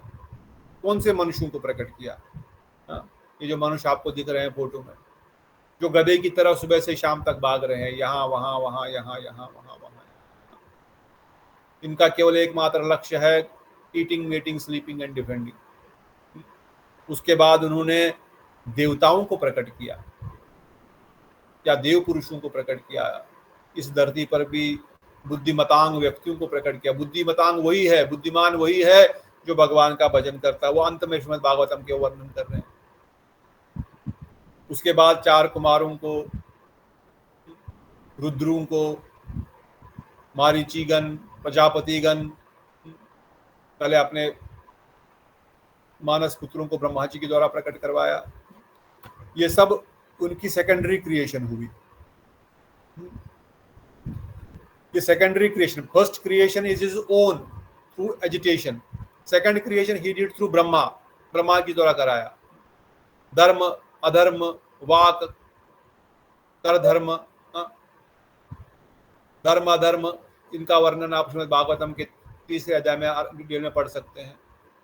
अधर्म के द्वारा उन्होंने lust, anger, greed, death and speech को प्रकट कराया। नॉलेज आइटम्स ऑफ ब्रह्मा, 4 मुखों से 4 वेद प्रकट किए, उपवेद प्रकट किए, पुराण प्रकट किए जिनको पंचम वेद बोला जाता है। धर्म के 4 जो जंगाएं हैं, जो टांगे हैं, 4 आश्रम, वर्णाश्रम, धर्म, इनको प्रकट किया। लॉजिक, लॉ, आर्टिस्ट, साइंस, वैदिक हिम्स, मीटर जो हम ऊपर नीचे गाते हैं, इन सब चीजों को ब्रह्मा जी के द्वारा प्रकट करवाया। और फिर finally not, it is not happening in sequence, it is happening parallelly. साथ ही साथ मनु और शत्रुपा को प्रकट किया, ब्रह्मा जी के द्वारा करवाया। ये सेकेंडरी क्रिएशन हो रही है। पहले उन्होंने खुद की क्रिएशन थी, ये secondary in the sense Brahma ji के द्वारा ये क्रिएशन करा रहे हैं। ब्रह्मा जी ने अपने मन से मनु को प्रकट किया और उनकी धर्म पत्नी को प्रकट किया, शत्रुपा को। उनको कहा मनुष्यों को आगे बढ़ाओ, मनुष्यों की जनसंख्या बढ़ाओ। तो इस प्रकार से श्रीमद् भागवतम वर्णन करता है, you have done excellent work in creating Manu, by this the sacrificial actions will be established and we will be able to eat the remainings of sacrifices together. भगवान विष्णु और देवतागण बोलते हैं आपने बहुत अच्छा कार्य किया, इन मनुष्यों को प्रकट किया, ये लोग यज्ञ करेंगे, यज्ञ का फल हमको मिलेगा, और यज्ञ का फल मिलकर के हम लोग बहुत अधिक समय तक स्वर्गलोक में और अपने लोकों में रह सकते हैं। तो इस प्रकार से डिटेल हमारे श्रीमद् भागवतम में अलग अलग कैंटोज में विशेष रूप से सृष्टि की रचना का वर्णन है कि कैसे सृष्टि की रचना सीक्वेंशियल ऑर्डर में कैसे हुई। पहले कैसे अज्ञान वृत्तियां प्रकट हुई, फिर कैसे एक्वेटिक्स जो पानी में रहने वाले जीव, पेड़ पौधे, फिर रेप्टाइल्स, फिर एनिमल्स, बर्ड्स, बीस्ट्स, फिर यक्ष, फिर चार कुमार, फिर भगवान रुद्र शिव, फिर मानस पुत्र उनके मारीची आदि, और फिर मनु शत्रुपा के द्वारा मनुष्य। इस प्रकार से ब्रह्मा जी के द्वारा ये सृष्टि बनाई गई, और इसमें भी प्रॉपर काउंट के साथ जल में रहने वाले 9 लाख अलग अलग प्रकार के जीवों को प्रकट किया, 20 लाख प्रकार के पेड़ पौधों के वैरायटीज प्रकट करी, 11 lakh reptiles, 10 lakh birds, 30 lakh animals, और 4 लाख मनुष्य, 4 लाख प्रकार के मनुष्य। कहाँ है 4 लाख प्रकार के मनुष्य? दिख रहे हैं 4 लाख प्रकार के अलग अलग मनुष्य आपको?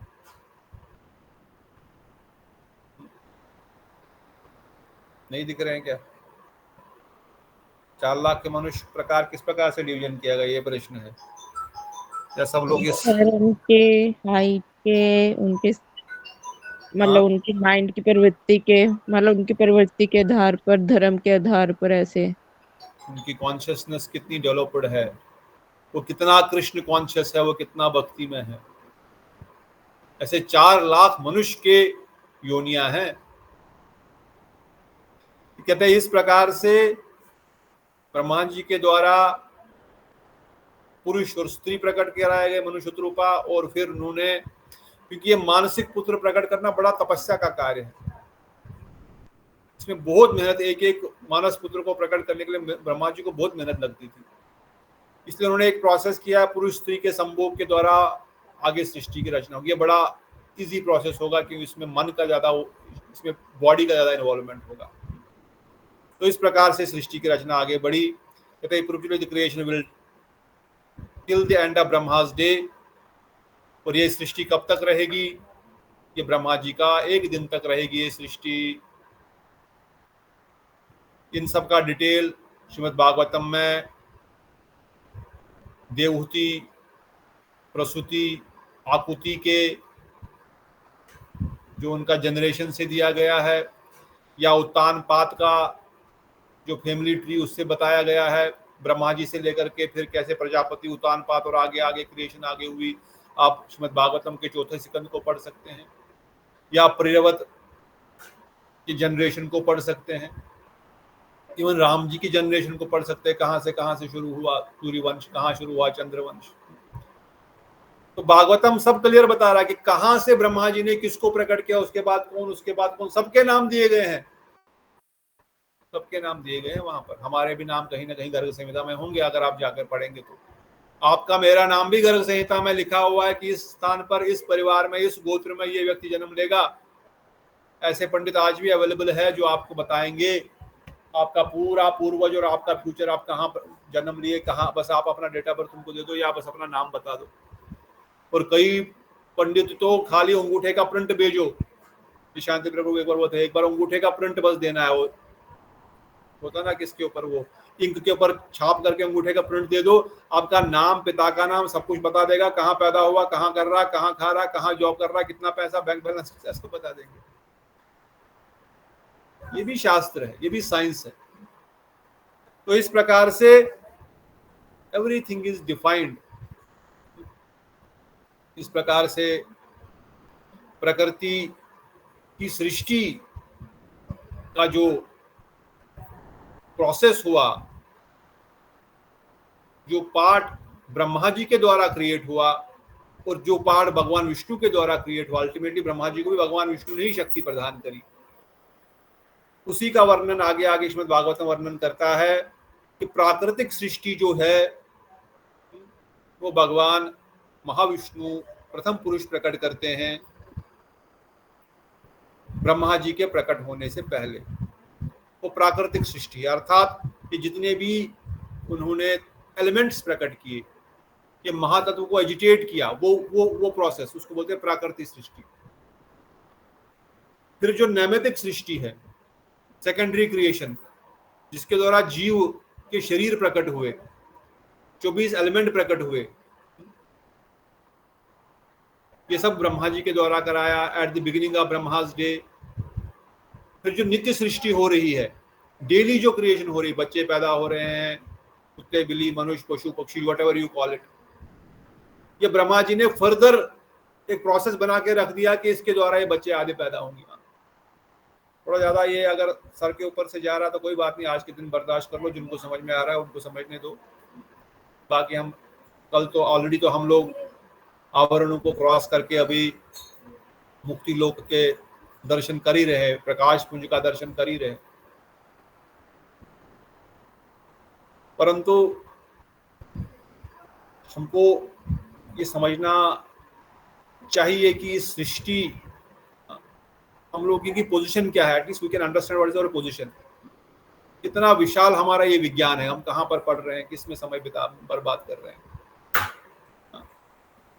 अगर इसी को थोड़ा हम सृष्टि की क्रिएशन को ही समझ पाए, एक श्रीमद् भागवतम को ही पढ़ पाए एक जीवन में, तो बहुत समझो।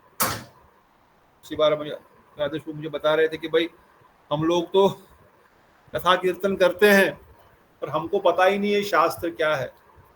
किसी को इवन हमारे मठ मंदिरों में, इस्कॉन छोड़ दो, मठ मंदिरों में बड़े बड़े दुरंतर महात्मागण, सन्यासीगण, ऋषिगण, हम लोग खुद ही नहीं जानते हैं कि भाई we don't have real entrance into knowing what dharma is, कि वेद क्या है, ये पुराण क्या है, उपवेद भी कुछ वस्तु होती है, उपवेद क्या होते हैं, उसमें उपवेदों के नाम क्या है, यही हमको पता नहीं है।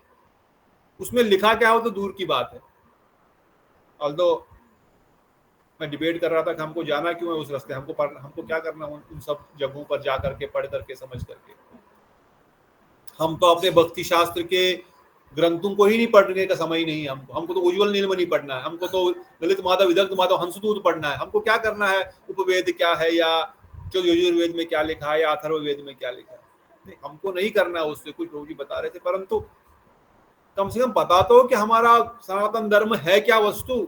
जो बड़े बड़े लोग अपने सनातन धर्म का निंदा पीटते हैं, ये जो बड़े बड़े दुरंदर अपने आप को हम समझते हैं कि हम बहुत जानते हैं, हमको तो उपवेदों के नाम तक पता नहीं होंगे।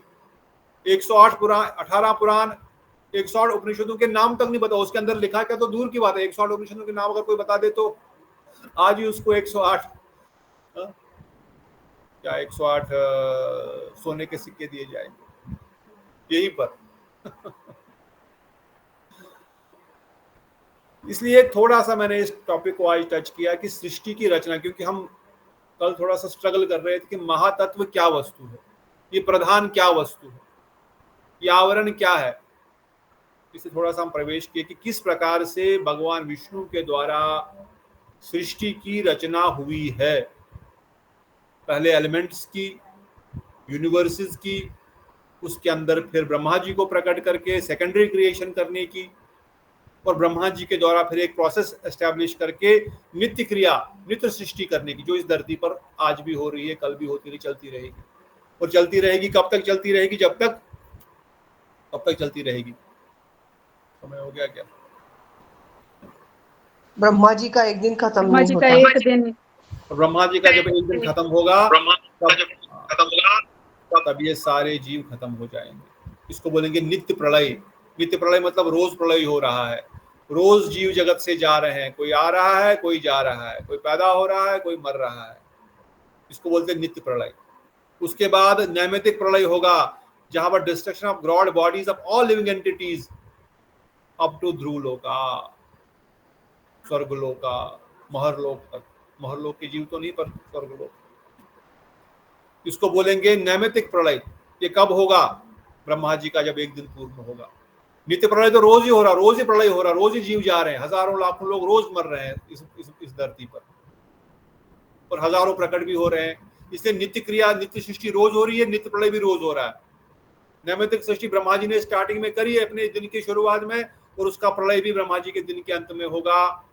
और प्राकृतिक सृष्टि भगवान विष्णु ने करी, और उसका अंत भी महाविष्णु खत्म करेंगे जब ब्रह्मा जी के 100 साल पूरे हो जाएंगे।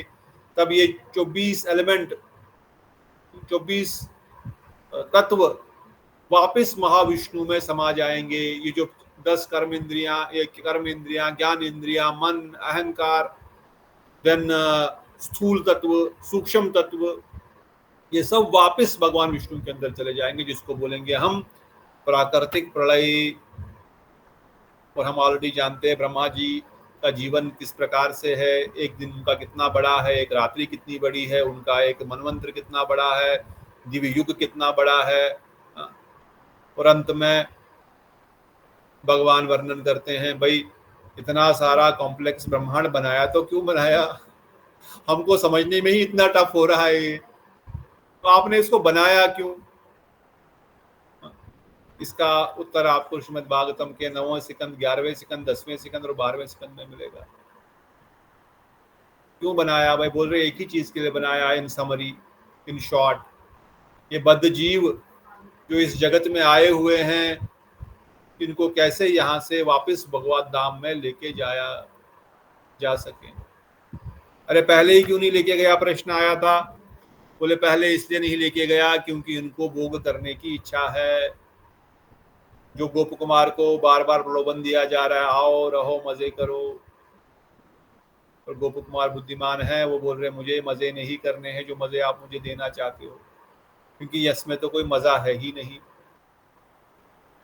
पर हमको नहीं समझ आ रहा, हमको लग रहा नहीं मजा तो है, कुछ ना कुछ आनंद तो मिलेगा। मुझे नहीं मिला तो पुत्र के द्वारा मिलेगा, पुत्री के द्वारा मिलेगा, पोते के द्वारा मिलेगा, बैंक बैलेंस के द्वारा मिलेगा, कहीं ना कहीं तो जरूर मिलेगा। इसलिए आज भी मैं इन्हीं वस्तुओं के पीछे भाग करके अपना समय उसमें प्रायोरिटी दे रखा हूं, न कि भजन में, न कि नाम में। जिस दिन ये बात समझ आएगी, निरंतर नाम करूंगा, कथा सुनूंगा, कीर्तन करूंगा और कुछ नहीं करूंगा, और उसी दिन भगवान बोलेंगे चलो। इसलिए भगवान ने इस कॉम्प्लेक्स सृष्टि की रचना करी, हम सब जीव इसको थोड़ा सा समझ पाए और उनकी शरणागत होकर के कुछ भजन करें। तो दिस इज हाउ गोप कुमार महतत्व में, प्रधान में इन वस्तुओं को देख रहा है। महतत्व में प्रधान में गोप कुमार इसी चीज को देख रहा था। इसे बताया गया वहां पर एक देयर इज समथिंग, ब्रह्मांड उत्पन्न हो रहे, कहाँ हो रहे हमने तो देखे नहीं। गोप कुमार कैसे देख रहा है? Because Gop Kumar has the vision to see इस प्रधान में क्या हो रहा है, ये महाविष्णु इस पे क्या कर रहे हैं, और एक एक प्रधान में असंख्य ब्रह्मांड आ रहे हैं। एक एक प्रधान के एक क्षण से असंख्य ब्रह्मांडों की सृष्टि हो रही है। Can you imagine how powerful? तो कोई प्रश्न है किसी का? समय हो गया ना, 1 मिनट और है। कोई प्रश्न है किसी का? समझ में आया थोड़ा बहुत? हाँ प्रभु जी, मेरा एक सवाल है। यस। ये जो एक यूनिवर्स में 8 लेयर्स हैं और इनके सारे अधिपति हैं, जैसे अग्नि के सूर्य देव हो गए, जल के वराह देव, मत्स्य देव, ये सब हो गए। तो ये सारे का तो डिफरेंट डिफरेंट अपना भी एक लोक है ना, जैसे स्वर्ग लोक में सारे देवता लोग रहते हैं, या फिर जो और भी ब्रह्मांड है वहां पे विष्णु जी के सारे अवतार रहते हैं। तो मतलब वहां भी है और यहाँ भी है। हाँ, जो जो भगवान का मत्स्य लोक है वो इन 8 आवरणों से परे एक अलग से विष्णु लोक है, जहां पर मत्स्य रूप में वो विराजमान है। परंतु उन्हीं का एक स्वरूप जो है इस आवरण में भी कवरिंग को क्रॉस करने के उस लेवल पे उसी का एक स्वरूप यहाँ पर भी विराजमान है। अब ये मत्स्य ही है, बाकी तो अगर आप देखेंगे बाकी आवरणों में जो स्वरूप है सूर्य देव, अब ये सूर्य नारायण ही है, ये सूर्य देवता नहीं है इस धरती का सूर्य देवता नहीं, ये भगवान सूर्य नारायण है जो अग्नि के स्वरूप है। तो इनका एक स्वरूप इन लेयर्स में है और इनका स्वरूप अलग अलग ब्रह्मांडों में उनके अपने अपने लोक के रूप में भी है। और असंख्य ब्रह्मांडों में भगवान विष्णु तो विराजमान है ही अलग अलग प्रकार से। जैसे मत्स्य अवतार का अपना लोक है, नरसिंह देव का, I heard sometime Narasimha Dev has his planet, sometime they said उनका अपना प्लैनेट नहीं है। सो नॉट एवरी संकर्षण का कोई अपना प्लैनेट नहीं है। प्रभु जी, नरसिंह देव का अपना प्लैनेट है, वो एक हाँ है ना, जो हम लोग देखते हैं उसमें है दिया हुआ। हाँ वो जो पिक्चर में दिखाते हैं नरसिंह देव एक ब्रह्मांड में बैठे हैं, एक ब्रह्मांड में मत्स्य। तो ये जो दशावतार के प्लेनेट होंगे, बट नॉट नेसेसरी कि संकर्षण भी विष्णु रूप में, नारायण रूप में, या एक ब्रह्मांड के अधिपति तो है ही, अगर उनका अलग से एक प्लेनेट है नॉट नेसेसरी, पर हाँ इन आवरणों में उनका एक स्वरूप में वो यहाँ पर भी विराजमान है। तो यहाँ पर भी विराजमान है, और फिर आवरणों से बाहर करके मुक्ति लोक से प्राप्त करके वैकुंठ जगत जो है वो असंख्य वैकुंठ जगत है, और असंख्य वैकुंठ जगतों में अलग अलग रूप में वो विराजमान है, और अलग अलग जीव उनको वहां पर प्राप्त कर लेते हैं। तो वही यहाँ पर बताया गया। ठीक है, does it answer your question? हाँ प्रभु जी, सूर्य देव एंड सूर्य नारायण दोनों दो हैं। हाँ, अब सूर्य नारायण से ही सूर्य देव प्रकट हुए हैं। सूर्य देवता है, वो जीव तत्व है जो इस जगत को चला रहा है, मतलब जो इस जगत में सुबह उठ करके घूम रहा है अपने घोड़े पे, वो तो एक देवता है। जैसे इंद्र एक देवता है, उसका भी कार्यकाल खत्म हो जाएगा, वो चला जाएगा। ये सूर्य का भी कार्यकाल खत्म हो जाएगा, ये चला जाएगा। पर इनका जो ओरिजिनल स्वरूप जो है सूर्य नारायण है, वो इस आवरण में है। अब वो भी कोई स्वयं भगवान नहीं है, क्योंकि ब्रह्मांड के आवरण में ये पूरा आवरण भी खत्म हो जाएंगे, पर उनका ही एक्सपेंशन समझो एक प्रकार से वो है। ये सब ब्रह्मा से लेकर के ये सारे आवरण में जितने भी जीव है, ब्रह्मा के अंत में ये सब भगवान विष्णु के अंदर चले जाएंगे, और अगर साधन भजन ठीक से किया होगा तो वैकुंठ जगत को प्राप्त कर लेंगे। तो सूर्य सारे देवता तो एक प्रकार से जीव तत्व ही है, चाहे वो स्वर्गलोक में रहेंगे, चाहे पृथ्वी लोक पे रहे, चाहे पाताल लोक में रहे, भले ही वो जीव तत्व के अंदर अधिक पोटेंसी है, अधिक पावर है, पर है तो जीव। इवन ब्रह्मा जी से जीव तत्व इन sometimes, not always. Sometimes Mahavishnu becomes himself Brahma, but sometimes a qualified जीव is given the post of Brahma. समझ रहे हैं ना बात? इसलिए जब ब्रह्मा जी भी जीव तत्व हो सकता, तो ब्रह्मा जी के नीचे के स्वर्ग के आधिपत्य वाले सूर्य चंद्र तो वरुण इंद्र, इनकी तो कहना ही क्या। तो they are also जीव like you and me, but they have more power because they are doing higher job। जैसे हमारी कंपनी में हायर पोस्ट बैठे वाले व्यक्ति को हायर सैलरी, हायर फैसिलिटीज है, उसी प्रकार इनको हायर पोस्ट दिया गया, इसलिए हायर फैसिलिटीज दी गई है, पर है ये भी जीव, हमारी तरह ही जीव तत्व। ठीक है, डज इट आंसर? हाँ प्रभु जी, एक क्वेश्चन और है। सॉरी प्रभु जी, जो ये ब्रह्मा, सूर्य जो हम रोज पूछिए दीदी आप। पूछिए प्रवीणा माता, म्यूट पे हैं आप अभी। प्रवीणा माता म्यूट पे हैं, मुझे कुछ सुनाई नहीं दे रहा। पुष्पा जी तब तक आप पूछ लो क्या तीसरा। प्रभु जी मेरा ये पूछना था कि ब्रह्मा जी 4 सर वाले हैं, 14 लोक है, जिनके कम सर होंगे या जिनके ज्यादा सर होंगे, उनके तो लोक में नंबर ऑफ लोक्स में भी वेरिएशन होगा ना? नहीं, हमने सुना है लोक 14 ही है, पर उन लोगों का वैभव बहुत अधिक है। उन लोगों का जो जो एरिया होगा, और जिस प्रकार के वहां पर भोग विलास और जिस प्रकार के वहां पर फैसिलिटीज होगी, वो अधिक है। उनके 14 भुवनों के अधिक भी लोग है, ऐसा कहीं पड़ा नहीं, पर हो भी सकते हैं। परंतु जितना सुना है कि भुवन 14 हैं, परंतु potency and the Aishwarya and the expansion is much much bigger, इसलिए सर अधिक लगते हैं उसको चलाने के लिए। ये 4 ही लोग, यहाँ पर 14 ही भुवन है, इसलिए 4 सर है, छोटा सा है, ज्यादा बड़ा नहीं। 4,32,000 ही, 4 लाख ही मनुष्य है। अभी हमने सुना ना, इस ब्रह्मांड को चलाने के लिए ब्रह्मा जी को कितना लगेगा? 4 लाख तो मनुष्य के प्रकार है, 10 लाख तो जलचर थे, 9 लाख तो थलचर थे, थोड़े थोड़े जीव है, बाकी स्वर्ग वाले तो इंद्र को रखा है काम करने के लिए। पर ऐसे ब्रह्मांड में जहां पर हो सकता है 4 लाख ना 40 लाख प्रकार के मनुष्य योनियां होंगी, तो वहां पर और अधिक वैरायटी होगी। तो ब्रह्मा जी को 4 के बदले 8 सर लग रहे हैं, 16 सर लग रहे हैं, 20 सर लग रहे हैं। तो ऐसा हमने सुना है, not that there are more planets. भुवन 14 ही बताए गए। ओके प्रभु जी, धन्यवाद। Okay, any other question for the day? Sorry Prabhu ji, आज की रिकॉर्डिंग भी है क्या?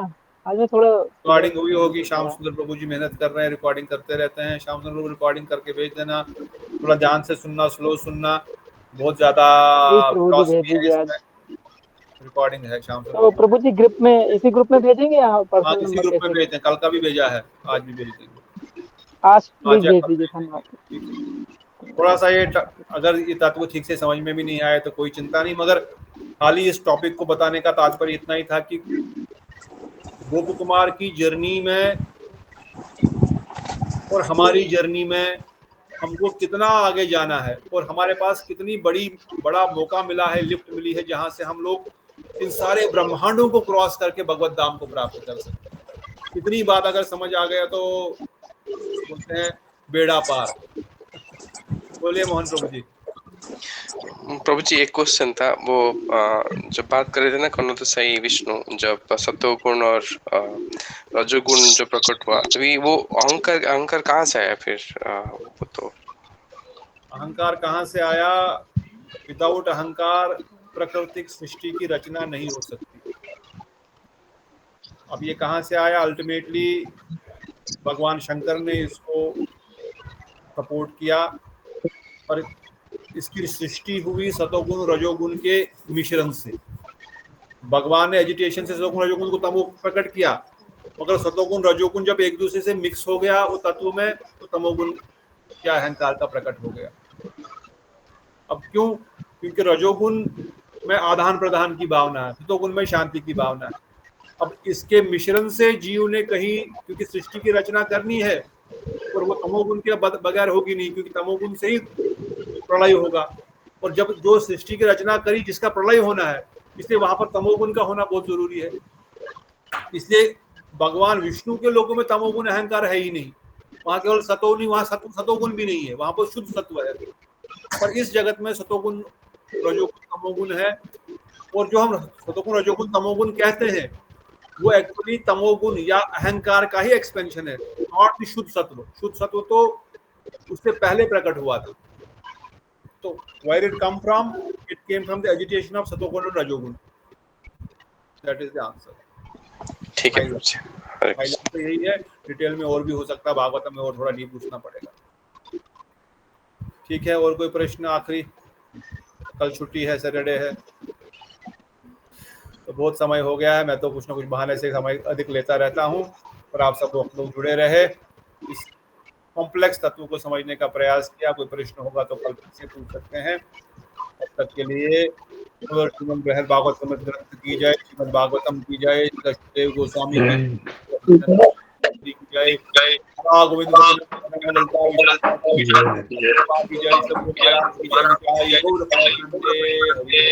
हरि हरि बोल। हरे कृष्ण प्रभु जी दंडवत प्रणाम। हरे कृष्ण प्रभु जी दंडवत प्रणाम प्रभु जी, हरे कृष्ण।